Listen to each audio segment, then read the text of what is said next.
The first thing Alpha King Ronan Thorn saw was his son's teeth. The second was the woman his son had chosen to protect. 8-year-old Elias stood barefoot on the cold nursery floor, his thin body shaking as a growl rose from his chest. He had placed himself between Ronan's drawn sword and a sleeping stranger. Behind him, 6 younger pups lay tangled across the woman's faded cloak. Ben, Ronan's 3-year-old son, slept against her chest. Nora was curled beneath one of her arms. The 4 orphaned pups under the crown's protection had crowded around her legs and shoulders, seeking every piece of warmth she could give. They were clean. They had eaten. None of them was coughing. Ronan had been told they were dying. He stood inside Moonroot Nursery Den, listening to 7 small heartbeats and 1 exhausted adult heartbeat. Cedarwood, chamomile, and warm oat bread filled the room. The scent belonged to the stranger. Every child carried it. But beneath her gentle scent, something was missing. Elias should have smelled of winter pine. Nora of wild honey. Ben of rain's striking warm stone. Royal blood produced strong scents from childhood, yet Ronan could barely detect his children beneath the scent of the woman on the floor. Someone had stripped their natural sense away. Lower the sword, Elias warned. Ronan stared at his son. The boy had inherited his mother's eyes and his father's stubbornness. 3 years earlier, Elias had hidden behind Ronan's leg whenever thunder shook the mountain. Now he was prepared to fight the Alpha King himself. Elias, Ronan said quietly, you'll scare her. The accusation struck deeper than the growl. Ronan lowered the blade a fraction. The woman stirred, but did not wake. Ben made a small sound, and even in sleep, she pulled him closer and covered his back with her torn sleeve. Ronan looked toward the nursery walls. The fire had nearly gone out. Fresh bowls stood beside the hearth. Old wooden toys had been repaired with thread. The contaminated palace blankets had been pushed into a corner. A dry, metallic sweetness clung to them. Ronan knew that smell. He had encountered it once before, though grief had buried the memory beneath years of war. It had lingered in the chamber where Luna Elowin had taken her final breath. The bronze nursery door opened behind him. Lord Cassian Voss entered with royal healer Sabine Crow and 4 armed guards. Cassian was Elowin's uncle, the highest-ranking member of her surviving bloodline, and the first counselor Ronan had trusted to govern Stonepine Keep during military campaigns. His gaze moved over the sleeping Omega and the children gathered around her. For one brief moment, he did not look surprised. Then horror arranged itself across his face. She has marked the royal heirs, Cassian declared. Remove her. Ronan turned slowly. His sword no longer pointed toward the woman. It pointed at the doorway. No one touch her. Cassian's fingers tightened around the black ring on his thumb. Your Majesty, she entered a sealed den. Her scent covers your children. And the 4 crown wards, Ronan said. Do not forget them merely because their parents are dead. Cassian's jaw stiffened. Sabine stepped forward. The children are suffering from scent fever. An unknown Omega could have contaminated them further. Ronan looked back at the discarded blankets. The stranger smells innocent. His eyes returned to Cassian. But those blankets smell exactly like my Luna's deathbed. No one moved. Outside, dawn had only begun to lighten the mountain. Ronan had returned to Stonepine Keep 2 days earlier than expected, because the northern border attack had made no sense. The report claimed 50 enemy wolves had crossed the ridge.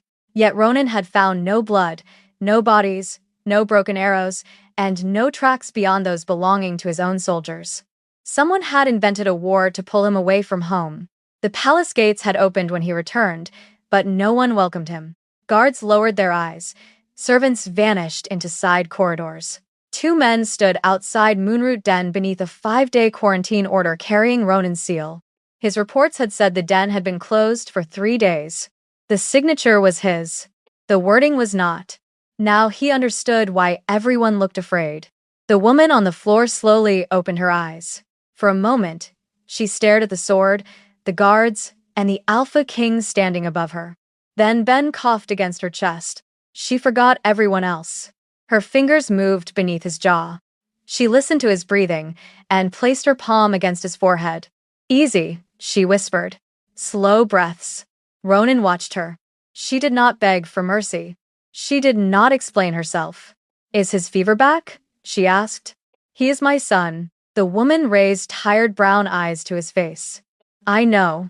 You entered a sealed royal den. Yes. You touched every child inside it. They were cold. Cassian gave a short, humorless laugh. She admits the crime. The woman glanced toward him.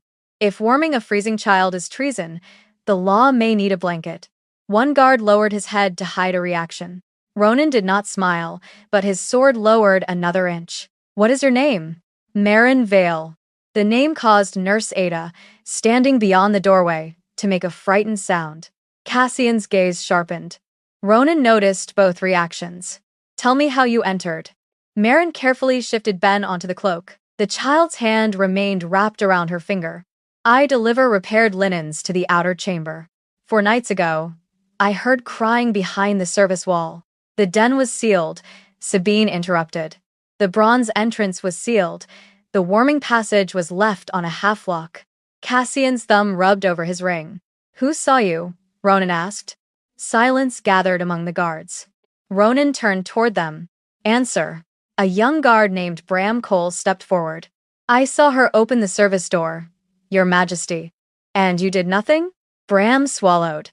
The quarantine order said no one was to cross the inner line. Anyone who entered was not to be brought out until the royal healer gave permission. Why did you not report her? Bram looked at Marin. Shame changed his face. I thought she would be dead by morning. Marin's expression remained quiet. That hurt Ronan more than anger might have. You watched an unarmed woman enter a place you believed was deadly, Ronan said. Yes, and decided her life was not worth risking your own. Bram did not defend himself. No, Your Majesty. Marin rubbed Ben's small hand between her palms. She knew people like Bram. They were not always cruel. Some had simply learned that an omega from the laundry could disappear without troubling anyone important. Sabine crossed the room. I must examine the boy. Ben recoiled before she touched him. Elias growled again. Nora crawled closer to Marin. The 4 crown wards pressed together. They are afraid of your hands, Marin said. They are ill. They can be both. Sabine's lips thinned. You are a laundry servant. Do not confuse instinct with medical training. 2 attendants entered carrying fresh white blankets. The cloth smelled sharply of crushed flowers and palace soap. Ben began coughing. The first cough was small. The second bent his body forward. By the third, he could not draw a full breath. Marin moved immediately. She seized the nearest blanket and threw it across the room. A guard caught her shoulder. She attacked the healer, Cassian shouted. Get those blankets out, Marin gasped. Ronan caught the guard's wrist. Release her. The command shook dust from the stone. Marin carried Ben toward the narrow window and opened the wooden shutter. Clean winter air entered the room. Breathe with me, she whispered. She drew one slow breath. Ben tried to follow. Again. His coughing weakened. Color returned gradually to his lips. Ronan approached the discarded blanket. The bitter odor had grown stronger. Cassian recovered first. She may have placed something on the cloth. That blanket never came near me, Marin said. Cassian looked toward Sabine. Only for a heartbeat. Ronan had survived too many battlefields to miss such a mistake. Where did the blankets come from? He asked. The royal laundry. An attendant answered. Who ordered them delivered? Neither attendant spoke. Cassian answered for them. The healer requested fresh linens after the child's coughing worsened at midnight. The room became still. Ronan had returned before dawn. The nursery had remained sealed. No guard claimed to have entered. No report had reached him. Yet Cassian knew exactly when Ben's coughing had grown worse. Ronan looked at the first counselor. How did you know what happened inside this den at midnight? Cassian's thumb stopped against his ring. Sabine informed me. The royal healer's eyes moved toward him too late. Ronan turned to Captain Tessa Reed, commander of the inner guard. Seal the royal laundry. Nothing leaves. No linen, medicine, account book, or servant. Tessa bowed. Bring 1 blanket from the old storage room, he continued. Something that has never touched the current palace soap. Cassian stepped forward. Experimenting on the children would be reckless. Ronan looked at the 7 pups gathered around Marin. They have already been experimented on. An hour later, 2 blankets lay on opposite sides of the nursery. The first was newly washed and bright white. The second had rested for years inside a cedar chest and carried a small embroidered moon at one corner. Marin did not direct the children. She waited. Elias approached the white blanket, stopped several feet away, and wrinkled his nose. A warning sound rose from his throat.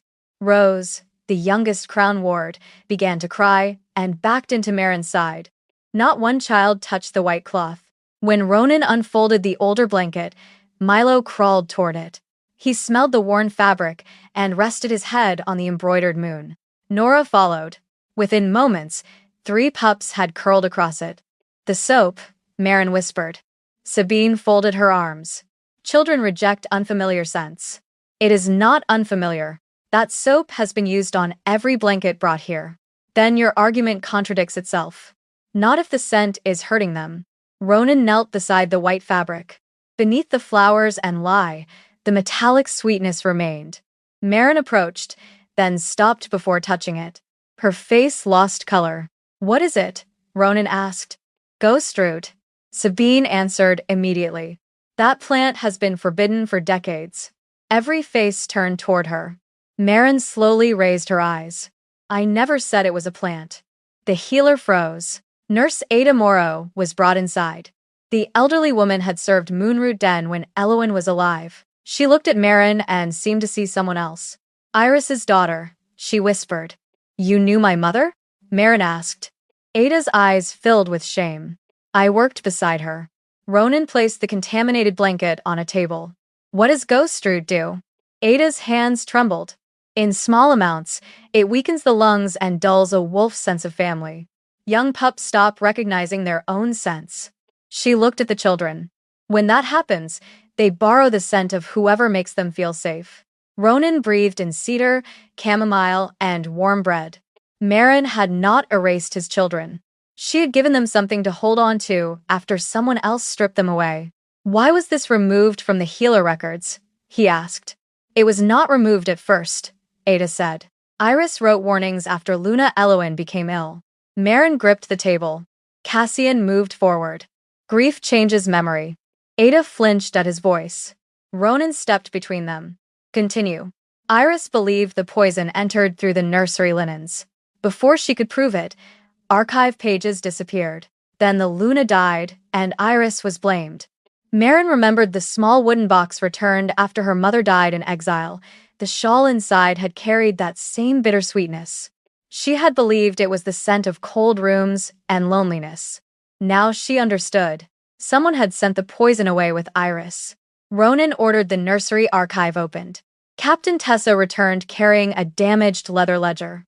Several pages had been cut out. One accusation remained. A. Contamination caused by Iris Vale. The lower edge showed half of another sentence where a page had been removed. Cassian examined it.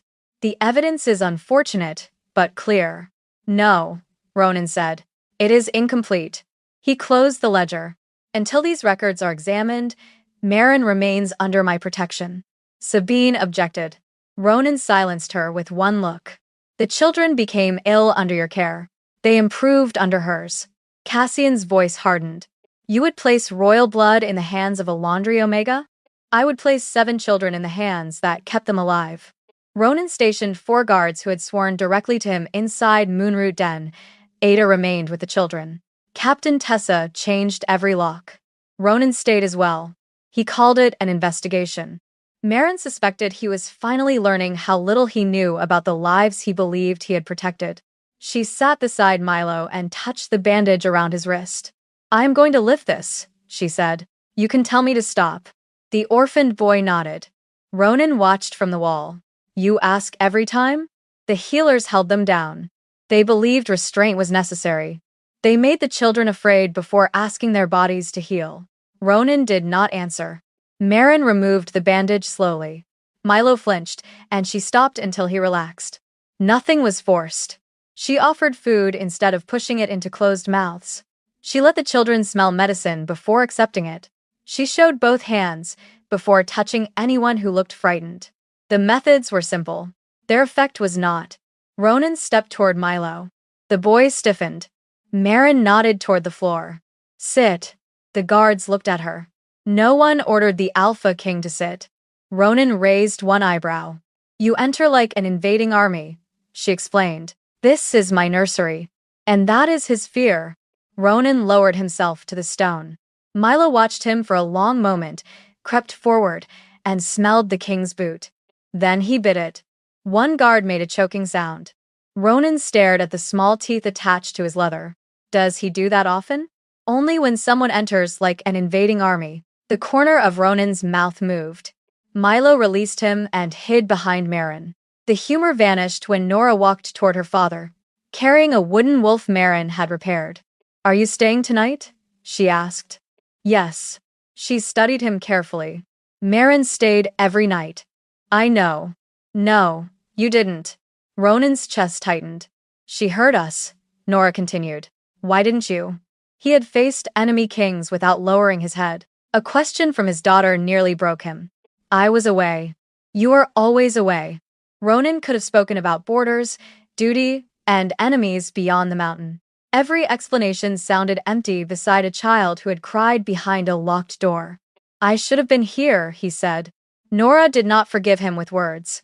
She climbed into his lap. Ronan held her as though she were something precious he had forgotten how to carry. Near midnight, Captain Tessa returned with 3 patrol reports. The northern attack never occurred. The soldiers listed as wounded are unharmed. 2 were not stationed near the border. She placed the nursery order beside them. It carried Ronan's seal. No information concerning the royal heirs or crown wards is to reach the king until quarantine ends. I never gave this order, Ronan said. A bell rang in the eastern courtyard. Then another. Orange light flashed through the windows. A servant appeared covered in ash. The royal laundry is burning. Marin rose. The supply ledger. Before leaving, Ronan turned to Ada and the 4 sworn guards. Seal this room from the inside. No one enters without my voice or Captain Reed's. Then he followed Marin into the fire. Flames climbed through the laundry roof, turning the falling snow into sparks. Servants passed water from the well.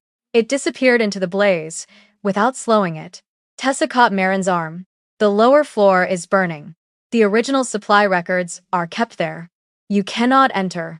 My mother marked every nursery shipment with herb symbols. If the ledger survives, I can identify what was altered. Ronan drew his cloak across his mouth. Where's the records room? Tessa looked at him. Your Majesty. He asked where it is, Marin said. Ronan glanced at her. Despite the smoke, she looked almost embarrassed. West wall, she added. There is a linen chute. They entered through the loading door. Smoke swallowed them. Marin kept one hand against the wall and counted the doorways. Ronan stayed close enough to catch her if she stumbled, but he did not push her forward. They found the chute and descended into the lower room. A cedar box rested beneath a fallen cabinet. Its lock had been broken. Several documents had been soaked in oil, arranged to burn first. Someone had not simply started a fire. Someone had selected which evidence should disappear. Marin pulled out a leather ledger marked with a faded moon. My mother's code. The ceiling groaned. We leave. Ronan ordered. Wait. A black leaf had been drawn beside a shipment delivered 6 weeks before Luna Elowin became ill. Ghost wrote Ash. Beside it, Iris had written one word. Wrong. She knew. Marin whispered. A burning beam crashed between them and the door. Ronan lifted one end. It did not move. Marin took the other. You will burn your hands, he said. So will you. Together they raised it enough to crawl beneath. Ronan did not carry her out as though she were helpless. He held the beam while she protected the ledger. Then she helped pull him through before the wood collapsed. They reached the courtyard as the roof fell. Marin dropped into the snow, coughing. Ronan knelt beside her. Are you hurt? She opened the ledger. The entry contained an authorization, requested by Iris Vale. Marin went still. Her mother's name stood beside the poison. Captain Tessa crouched beside her. Could she have ordered it? No. The answer came too quickly. Marin forced herself to breathe and turned the page. In Iris's private herb code were 3 lines. Seal copied. Delivery altered. Do not trust the council account. Tears filled Marin's eyes. Her mother had found the truth. Someone had used Iris's name to bury it. Cassian entered the courtyard with Sabine and 6 council guards. When he saw the rescued ledger, genuine anger broke through his calm. You entered a royal records fire without authorization. Ronan stood. You appear more concerned about the ledger than the people who saved it. Cassian looked toward the gathered servants. That ledger proves Iris Vale ordered the substance that killed Luna Eloin. Now her daughter has carried the same poison to the king's children. Whispers spread. The evidence is incomplete, Ronan said. The council will decide that. Cassian raised his voice. At sunset tomorrow, Meryn Vale will stand trial for treason. Under the Royal Protection Statute, one heir will be brought before the council so the healer may demonstrate the effects of her contamination. Ronan's expression darkened. You will not use my children as evidence. Then the council will be told you refuse lawful examination. Cassian had prepared the trap carefully. If Ronan refused, he appeared manipulated. If he agreed, Cassian gained access to a child. Ronan looked at Tessa. You will choose the guard detail. No tonic reaches the child without being tested. Tessa bowed. Cassian smiled faintly. By the following evening, the great hall was filled. Meryn stood at its center with ash still in her hair and clean cloth covering her burned palms. No chains held her. Ronan had forbidden them. Cassian raised the damaged ledger. 3 years ago, Iris Vale brought Ghostrude into Moonroot Nursery. Luna Eloin died. Now Iris's daughter has entered the same den, placed her scent upon 3 royal heirs and 4 crown wards, and removed their prescribed medicine. A noblewoman covered her nose. A laundry omega marked the future king, someone whispered. Meryn heard every word. She did not ask them to believe her. Cassian presented the copied authorization. Meryn pointed to her mother's warning. Cassian dismissed it as a code only she could interpret. Then Ronan began asking questions. Where is the supplier's original seal? Destroyed in the fire. The payment record? Missing. The receiving witness? Dead. You offer one altered page and accusations written by officials under your authority. Cassian faced the throne. I offer more evidence than she does. She offered 7 living children. The hall quieted. Ronan rose. They were drugged, cold, and losing their natural sense while your reports called them stable. The side doors opened.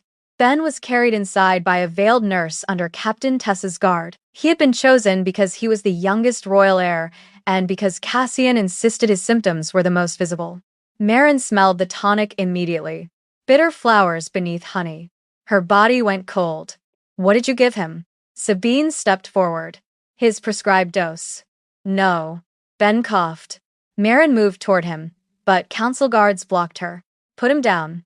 Cassian raised one hand. Control the accused. Ben coughed again. His body tightened.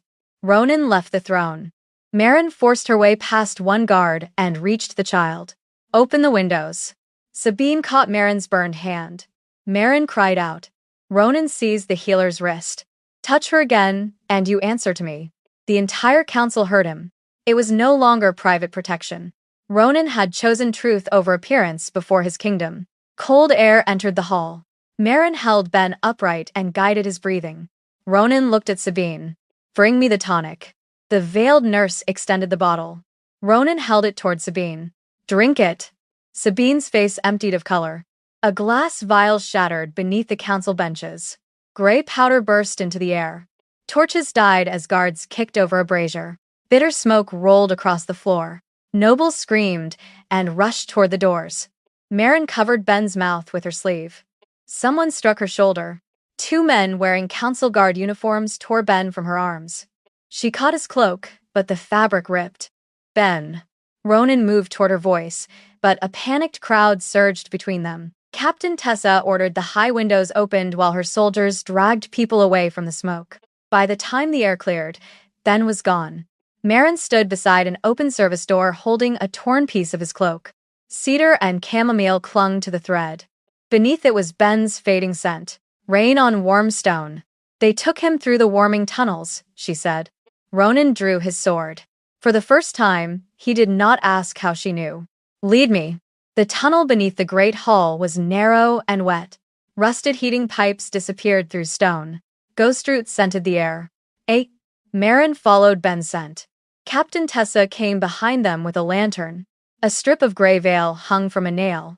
Farther along, they found droplets of tonic. The passage narrowed until Ronan's shoulders became trapped between two walls. Marin looked back. Your Majesty, this tunnel was built for blankets. I noticed. Even Tessa nearly smiled. Then a child coughed ahead. Marin ran. The tunnel opened into a hidden stone room beneath the nursery. Blackened ghost root hung from the ceiling. Glass bottles lined the shelves. A narrow iron grate opened directly beneath Ben's sleeping alcove. Cassian and Sabine had been able to hear every cough. Ben lay tied to a table. Sabine stood beside him, holding a silver needle. Ronan raised his sword. Step away. Sabine seized a dark bottle. One more step and I break it. In the enclosed room, concentrated ghost root fumes could stop a child's breathing. Marin kept her eyes on Ben. Help us stop Cassian. Sabine laughed shakily. You believe he will let any of us survive? I believe that boy is still alive. Start with him. Ben opened his eyes. Marin? Sabine looked down. Ronan crossed the room before she could throw the bottle. He caught her wrist. Tessa secured the glass. Marin cut Ben free. I knew you would come, he whispered. Ronan stood beside them. Ben reached one hand toward his father. For the first time, he held both Ronan and Marin. Sabine collapsed against the wall. Cassian needed him alive, she said. A dead heir creates rebellion. A sick heir creates a regent. Ronan looked at her. What regent? Sabine stared at him. You never read the continuity statute? Ronan's expression hardened. The law was older than his reign. If a king were declared mentally unfit while his heirs were medically unable to appear before the Moon Assembly, temporary control passed to the highest surviving adult of the Luna's bloodline. Cassian was Eloin's uncle. He created the illness, Ronan said, so he could invoke the law. Sabine nodded. Tessa broke open a cabinet. Inside were original supplier seals, nursery accounts, copied royal orders, and medical reports bearing Eloin's name. Cassian had kept them because he needed the originals to renew his forgeries. He had also used the records to control Sabine. Every false signature tied her to his crimes. Ronan opened the first report. Weak lungs, fading scent, confusion, fear of familiar faces. Eloin had suffered the same symptoms. Marin found a folded page written by Iris. The ghost root enters through the linen soap. Lady Eloin knows. She will tell the king when he returns. If I disappear, search beneath the nursery. Ronan closed his eyes. Eloin had been waiting for him. Iris had tried to save her. Both women had been silenced while Cassian stood beside him and offered comfort. Sabine began to cry. He ordered me to change the records. When Iris discovered the shipments, he copied her seal and sent her away before you returned. Ronan looked at Marin. I was wrong. You did not know. I chose not to look. Before she could answer, iron bells thundered above them. Sabine's face lost all color. The succession bells. Cassian had invoked the continuity statute. When Ronan, Marin, Ben, Tessa, and their prisoner emerged from the tunnel, Stonepine Keep had changed. Iron gates blocked the upper stairs. Soldiers wearing black armbands guarded the Great Hall. Servants hid behind doors. It died. A guard raised his spear. By order of Protector Regent Voss, the former king is confined until his fitness to rule can be judged. Ronan held Ben closer. Who commands you? The lawful regent.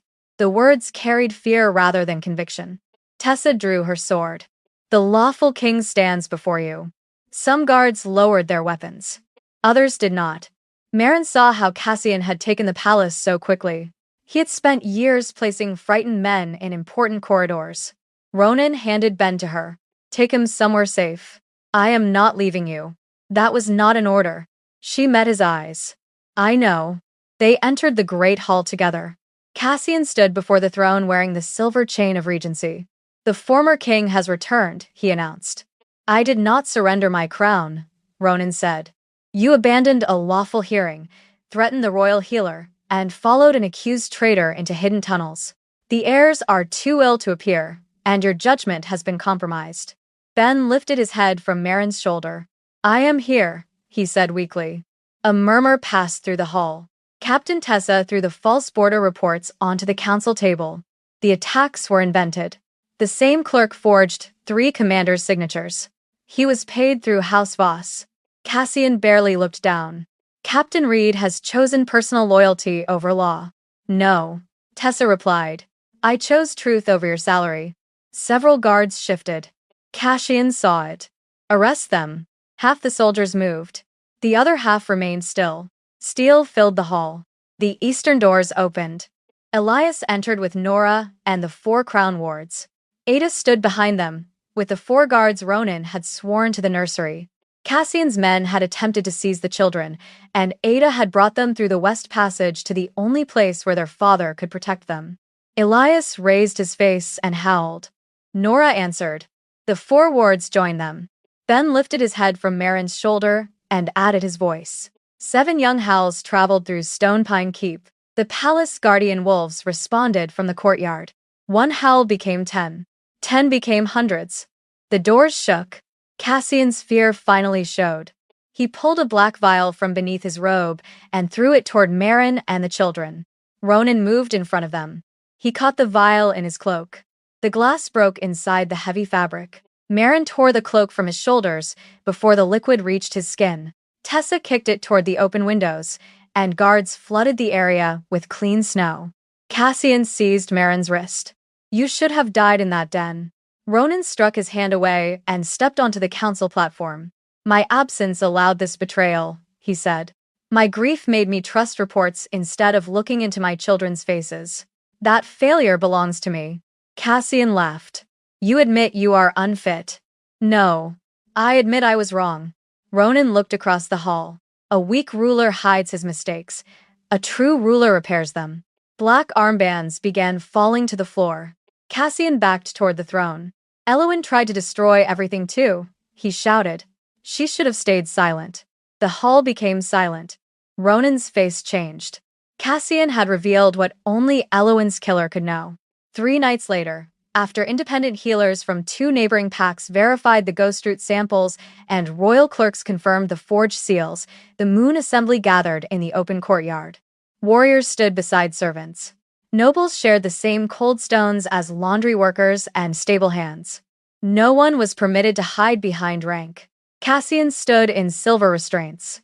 Sabine stood nearby under guard. Ronan wore no ceremonial crown. Captain Tessa presented the false border reports, the altered quarantine order, and the payments connecting House Voss to every shipment of ghost root. Ada stepped forward. I worked beside Iris Vale when Luna Elowyn became ill. Iris discovered the bitter scent in the linens. She warned me. The elderly woman looked at Marin. I was afraid. Cassian threatened my grandson. When Iris was accused, I remained silent. Her voice shook. Iris Vale did not poison our Luna. She tried to save her. Cassian lifted his chin. The memory of one frightened servant proves nothing. Sabine answered. Then hear mine. She confessed that Elowyn had discovered Cassian was stealing money meant for orphan pups. Cassian first ordered Elowyn weakened so he could call her confused. When she continued preparing evidence, he increased the poison. He copied Iris's seal, destroyed her warnings, and forced her into exile before Ronan returned. The original medical records matched the symptoms of the children. Iris's handwriting matched the herb code in the rescued ledger. The tonic and nursery soap contained the same ghost root mixture. The truth no longer depended on one frightened witness. It stood on records, poison, money, forged orders, and Cassian's own words. Ronan faced him. For the murder of Luna Elowyn, the attempted murder of 3 royal heirs and 4 crown wards, treason against Blackridge, theft from orphan children, and destruction of royal records. You are stripped of the Voss name and every title attached to it. Cassian's composure collapsed. Ronan, we are family. You used my family as a ladder. Cassian was sentenced to life inside Ironpine Hold. Every Voss property would be sold. The money would build orphan shelters and an independent council for the protection of children. Sabine was stripped of her healer's mark and imprisoned. Her testimony spared her from execution, but not responsibility. Then Ronan called Marin forward. Before the entire pack, he restored her mother's name to the Hall of Service. Iris Vale Royal Scent Nurse, Truth Keeper, Protector of the Luna, the honor bell rang once. Marin covered her mouth. The sound traveled across the mountain like a truth released after years of silence. Ronan offered Marin the confiscated Voss estate. She shook her head. Build homes for the children they stole from. Cassian stared at her. He could not understand refusing power. That was why he had never understood her. After the assembly, Ronan found Marin beside the sleeping children. When this is over, he said, will you choose to stay? Marin looked at him. She had spent her life waiting for powerful people to decide whether she belonged. This time the choice was hers. I will decide when it is truly over, she answered. Ronan nodded. He did not command. He waited. 6 months later, winter loosened its grip on Stonepine Keep. Sunlight entered Moonroot Nursery through windows that had once remained sealed. Blankets were washed by 3 independent suppliers and inspected by servants, healers, and parents together. No counselor controlled the nursery. No healer could hide a diagnosis behind a locked door. Every worker in Blackridge had the right to report danger directly to the Alpha King. Trust returned slowly, like warmth entering frozen stone. Ronan understood that apologies meant little without repetition. Every evening, before council meetings, he went to the nursery. He read reports while Rose slept across his boots. He helped Elias study border maps. Nora asked questions he could not always answer. Milo no longer hid when footsteps approached. Ben preferred sitting on his father's shoulders while giving unnecessary instructions. Left, Ben said. Ronan turned. No, my other left. You have one left. Ben's sigh hid. That explains a lot. Marin hid a smile. She no longer wore the gray uniform of the palace laundry. A silver moonroot pin rested at her collar. Keeper of Moonroot Den. Marin had written the duties herself. She answered to nurses, parents, independent healers, and former crown wards. She could overrule any order that placed a child at risk. She accepted responsibility. She refused ownership. Ronan had never asked her to become Luna. He had learned what happened when powerful people decided a woman's future and called it protection. Instead, he asked smaller questions. Would she walk with him through the pine garden? Would she join him for supper? Would she tell him when grief made him hide behind duty? Some days Marin said yes. Some days she said she was tired. Ronan accepted both. One rainy evening, the children fell asleep around her after a story. Rose rested across her knees. Ben curled beneath one arm. The others covered her cloak like a living blanket. Every child carried Marin's scent. Cedarwood, chamomile, warm oat bread. But their own scents had returned beneath it. Winter pine, wild honey, rain on warm stone. They had not chosen Marin instead of their family. They had chosen her because she had become part of it. Ronan stood at the doorway. You can come in, Marin whispered. I was told I enter like an invading army. You have improved. He crossed the room and tried to sit beside her. Rose stretched one leg across the empty space. Marin looked down. You lost your seat. Ronan studied the small child occupying it. Apparently, I lost the kingdom too. Marin shifted enough to make room. The nursery breathed around them. Rain. Fire. Sleeping children. Ronan placed his hand beside hers, but did not close the distance until Marin turned her palm upward. When you asked me to stay, she said, I thought you meant for them. I did. And now? Now I am asking for myself. She watched him carefully. Not as your king, he continued. Not because the children love you. Not because this kingdom owes you something it can never repay. His voice softened. I would like to know you when no one needs saving. For most of Marin's life, usefulness had been the price of belonging. She had learned to work quietly and expect the door to close when the work was finished. The children were healthy now. They still reached for her. Ronan no longer needed proof of her innocence. He still came. What would that look like? She asked. Dinner. She raised an eyebrow. Without the council. That is a powerful offer. I was advised to begin modestly. By whom? Ben. Marin laughed. The sound warmed something inside Ronan that no battlefield victory had ever reached. She leaned her head against his shoulder. Then yes, she whispered. Dinner. Outside, the last winter rain washed the courtyards clean. Inside Moonroot Den, 7 children slept beneath the joined sense of 2 people who had finally learned how to remain without losing themselves. Power had guarded the walls of Blackridge. Compassion had saved everyone living inside them. And this is where Marin and Ronan's story finally became quiet. Are you still here with me? Then you probably felt the wound beneath this story. Marin was betrayed, misunderstood, and blamed for pain she had tried to heal. She never begged powerful people to recognize her worth. She was willing to lose a position before losing her dignity, and she refused to stay merely because others needed her. That is a difficult kind of strength. We cannot control who lies, who leaves, or who chooses not to understand us. We can decide what their behavior is allowed to change inside us. Marin remained kind without surrendering herself. Ronan admitted his failure without hiding behind pride. Both learned that choosing yourself does not mean closing your heart. It means letting love approach without handing it ownership of you. And after surviving betrayal, everyone deserves at least one peaceful dinner without a council meeting. If this story reminded you to protect your dignity, leave that one word in the comments and tell us what country you are watching from. If the story stayed with you, a gentle like, share, or subscription would mean a great deal.